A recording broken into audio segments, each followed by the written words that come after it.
Good morning, folks. This is Hawkeye with Uncensored Outdoors and Hooked to Hunt. Today we are going to talk about spring turkey hunting tactics.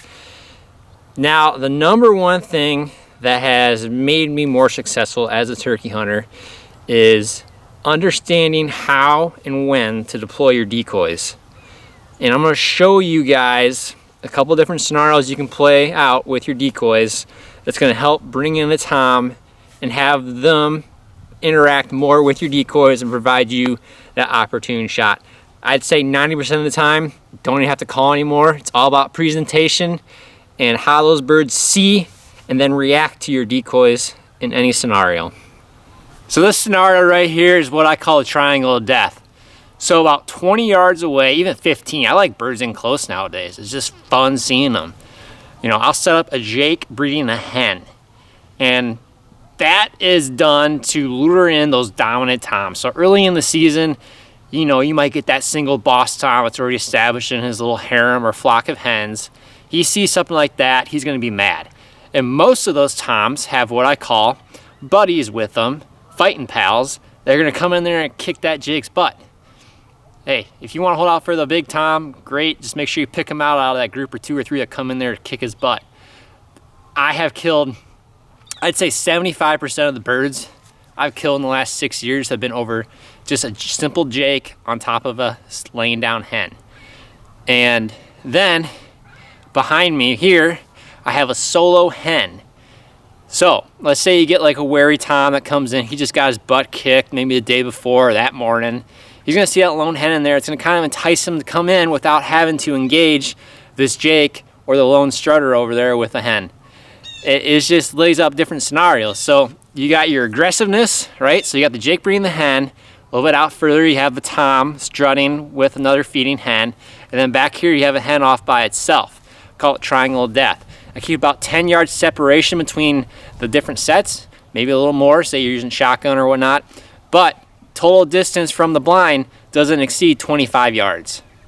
And I think it just sets up a really good scenario where, depending on the mood or behaviorism of the birds you got in your area, there's 3 different scenarios of interaction here. And I've had birds come in and they just would plow through the strutter, come attack the Jake.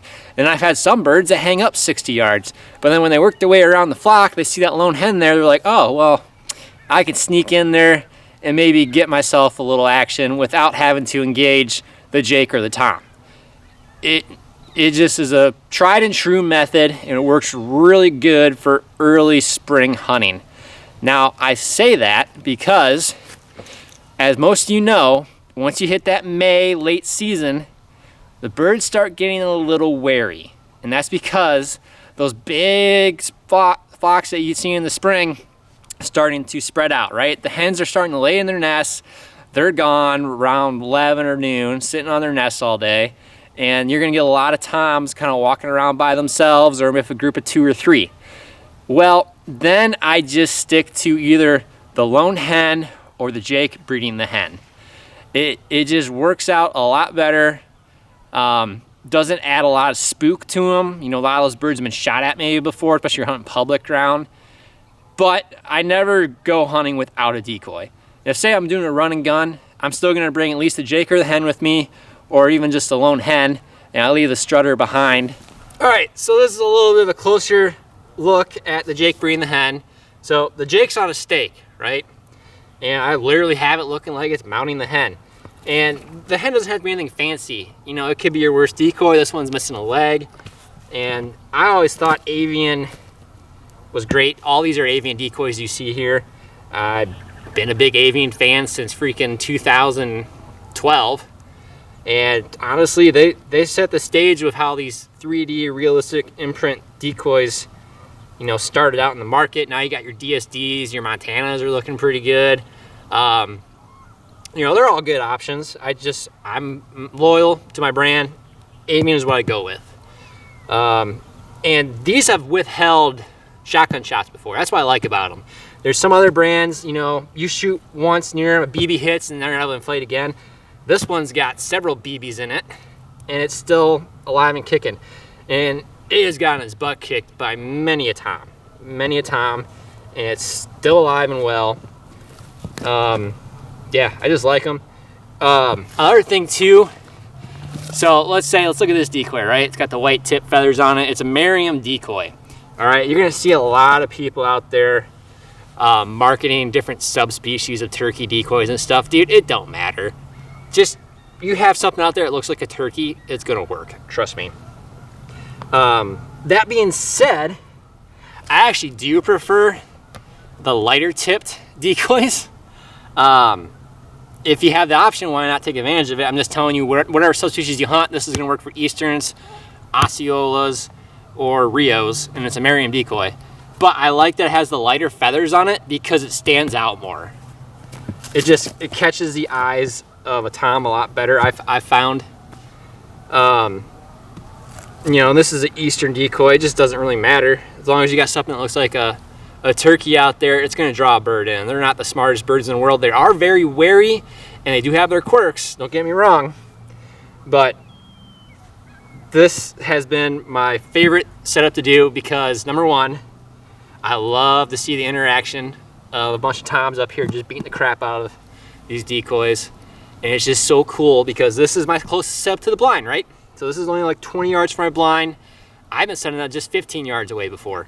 And it is just so cool being right up there in front. You're hearing them drumming, spitting, and purring, fighting over top these decoys. It is a rush. Talk about adrenaline. So yeah, this is a Jake Breen the Hen decoy setup.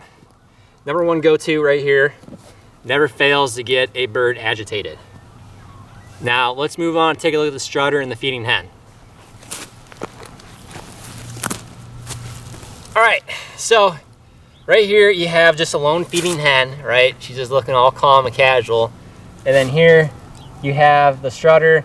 I use a real turkey fan. They give you like typically like a cardboard or velvety fan to go with. They're not bad, but I like the real feather action. And if you gotta go do some running and gunning or sneaking, say you're gonna do reaping, bam, look, you got a fan right here. It's amazing how close you can get to a bird just holding this thing in front of your face. Trust me, it works, especially when you're out west hunting Kansas, Nebraska, those big open places. It's amazing how much you can get away with just having this in front of your face. Why? Those birds are zeroed in on this. They don't even care about what you got below here. Well, obviously you're gonna wear camouflage or black, but I mean, they're zeroed in on this fan. It's just something about it that just really gets a tom agitated, and they're looking at you as you're coming in with this in your face. So back to the decoy. You know, there's a little thing back here that kind of holds the fan in nicely. And I like it because it catches wind and it moves around. So that's how you want to have your decoy set. You don't want it where the bird's not moving, all right?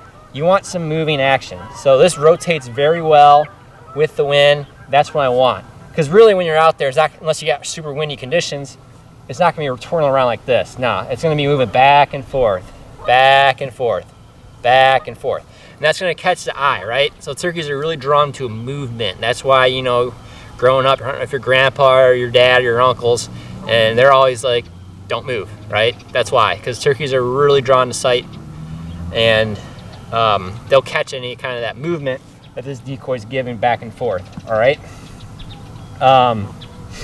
So interactions with this, like I said, I've had, you know, single toms come in and kick its butt, multiple toms, groups of the 2 or 3, and it's kind of the same thing with the Jake, but it allows just another option to play out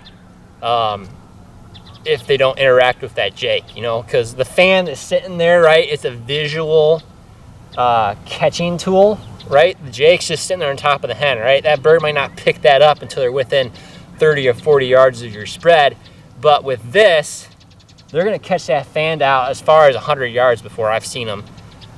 They just lock in on that fan and they come running in from across the field, through the woods. It's just crazy seeing a bird come in on a string like that. I mean, they can't get there fast enough when they see this fan, especially if they're a dominant tom. And this is small, you know, it's a small bodied tom. It's about the size of that Jake, maybe even smaller. So it's something like a big 20-pound bird is gonna look at and be like, oh, I can kick its butt. It's not intimidating to them. I've never seen it really deter a bird before. I've had one scenario where Tom was hung up on my triangle of death spread, but that was because there was 3 other Toms that just kicked its butt, and they had worked their way down shortly after that bird was hung up, and they came in and just messed up my decoys, and I ended up getting one. So this I've never seen really deter a bird before. It's worked in our Merriam hunt last year in Kansas. So don't be afraid, like I was when I was younger, to put a strutter out there. All right. And then the hen, nothing special about the hen. It's just there kind of as a, another aggressive tool. She's just sitting here feeding, looking all cute and, lovable. And that Tom's trying to court her. Well, another Tom's going to see that, and hopefully you get his blood boiling. All right, so let's go check out the lone hen next. So just a simple lone hen, right? So like I said, I call it triangle death for a reason, right? 10 yards to the Jake and the hen. You can even go 15, say you're using a shotgun or whatnot. And then another 10, 15 yards from the strutter and the feeding hen. This is crucial to have in your early season, right? Because you got some of those Toms that are passive, they're not aggressive, right? They're not the dominant Tom, but this will draw them in and get them curious, because why? You got this nice subtle hen all by its lonesome looking for some courting action, right? She's not engaged by the Jake or the Tom. If nothing else, I've had them come into a point where they see this lone hen and maybe they hang up 5 or 10 yards outside that hen, but it's too late, right? They're in my kill zone. And that's why it's also key, like I mentioned before, I set my decoys close to my ground blind or where I'm set up. And why is that? Because I want them in my kill zone. So this is just like your standard avian hen, right? It's just a little lookout hen. But it's amazing just how realistic these look. And it's just, this is like, if I'm doing a run and gun, I'm just gonna throw this hen on my back and go. So a lot of times when you're running and gunning anyway, you end up sneaking up on the bird and not even have to throw a decoy out. But you always wanna have a decoy with you, and this is definitely the hen I take with. And different scenarios to think about. So let's say, you're hunting a spot and you don't see a lot of Toms, right? Maybe you don't want to throw a bunch of decoys out there, right? So, I'm not going to do 5 decoys. I might do just a Jake breeding the hen, maybe the strutter, or some kind of combination of 2 or 3 decoys. Now, say you go to a spot and you're like, oh, wow, they're still in their wintering flock. I see 5, 6 Toms, 3 times as many hens. There's a bunch of Jakes roaming around. Then I'm going to throw a big spread out there, right? I might even go as heavy as 7 decoys. And that's just me throwing out maybe extra hens here and there, putting maybe a hen in the middle of this triangle of death, or throwing one a little further back. But I'm trying to basically set up a scenario, right, where there's different interactions all going on within the kill zone. And again, key is you don't want to set a decoy out more than 20, 25 yards. So these are my spring decoy tips for turkey hunting. And this is Hawkeye with Uncensored Outdoors. Matt Swanson and I are about ready to hit Nebraska here in a few weeks. So I really felt the itch to bring these out, take a look at them, make sure they're all serviceable. And I just wanted to share a little bit of knowledge with you guys, and I wish you all the best of luck this spring turkey hunting. See you later.